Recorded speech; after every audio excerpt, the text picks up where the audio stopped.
আমাদের, আমার কয়েকটা ইভেন্টে তার সাথে দেখা হয়েছে, তাই আমার এত মায়া। ওই কুলঙ্কারের বাচ্চার কি একটু মায়া হয় নাই? কিভাবে সে পারলো লাশটা না দেখতে পারতে আসতে? কিভাবে পারলো সে?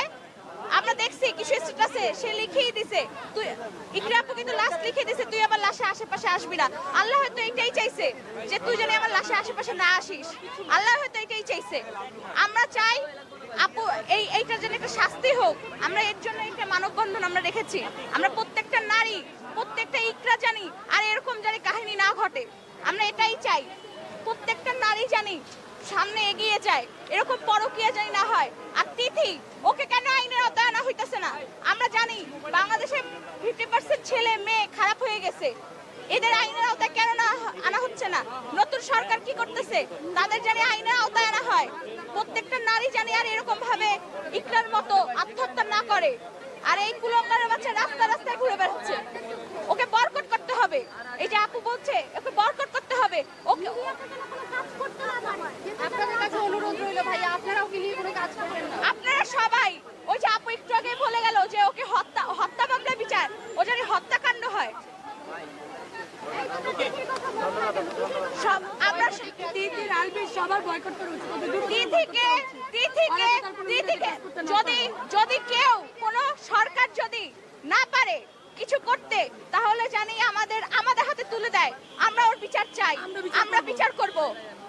পোস্ট করেছে আলবি কালকে একটা পোস্ট করেছে, ও এতই ওর বউকে যদি ভালোবেসে থাকে, আমি আমার বউকে, আমার বউ আমাকে কবর দিয়ে গেছে, ও বলছে। কিন্তু ও কিভাবে লিখতে পারলো?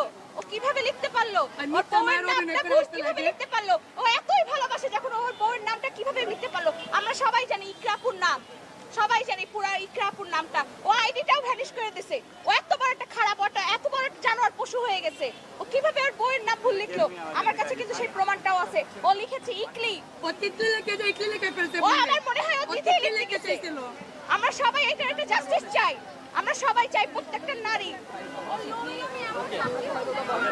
আলভি আমরা বয়কট চাই। আলভি জানি ও বাবা হিসেবে শুধু বেঁচে থাকবে, আর কোন পুরুষ হিসেবে বেঁচে থাকবে না, ও স্বামী হিসেবেও থাকবে না। কোন নারী যদি ওর দিকে তাকায়, ও জানি সেই নারীটা জানি ভাবে দুইবার যে আসলে ওকে বিয়ে করা যাবে কি যাবে না।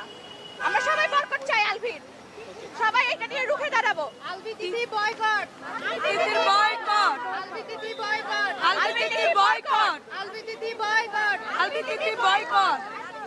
আর আমার ভাই বোনেরা, আমার ভাইয়েরা, আপনারা যারা আছেন মিডিয়া জগতে, তারা প্লিজ সবাই দয়া করে ওকে ক্রস দিয়ে ওকে লিখবেন। ও জানি একটা হত্যাকাণ্ড পুরুষ, একটা হত্যাকাণ্ড হিসেবে ওকে পরিচয় হবে। ও কোনো কেউ আত্মহত্যা লিখবেন না, এটা হত্যা, এটা পরিকল্পিত হত্যা। এটা পরিকল্পিত না, কেউ আত্মহত্যা লিখবেন না, কেউ আত্মহত্যা লিখবেন। আমার বোন ইকরা কোনো আত্মহত্যা করেনি, তার কোনো বোন নেই। আত্মহত্যা করে মেয়ে না, ইকরা খুবই স্ট্রং। ইকরাপুর কোনো বোন নেই, কিন্তু আজকে তার প্রত্যেকটা বোন দাঁড়িয়ে গেছে এখানে। হ্যাঁ আমি জানি ইকরাপু অনেক স্ট্রং, সে সামনে থেকে স্ট্রং দেখায়, কিন্তু সে ভিতরে অনেক ডিপ্রেস ছিল, যেটা আমরা যারা তার কাছে আছি তারা দেখেছি সে কতটা স্ট্রং ছিল, সে কতটা ডিপ্রেসের ভিতর থেকে গেছে। আমরা সবাই এটা একটা জাস্টিস চাই। তিথি আলবি বয়কট, তিথি আলবি বয়কট। আর ও নাকি এখনো নেপালে। এইসব ভুয়া কথা এইসব ভুয়া কথা বলিস না। তুই যে বাংলাদেশে আসোস, কুলঙ্গারের বাচ্চা, তুই যে বাংলাদেশে আসোস, রাস্তায় নাম তুই শুধু, প্রত্যেকটা নারী তোর বিরুদ্ধে দাঁড়িয়ে যাবে, প্রত্যেকটা মা তোর বিরুদ্ধে দাঁড়িয়ে যাবে।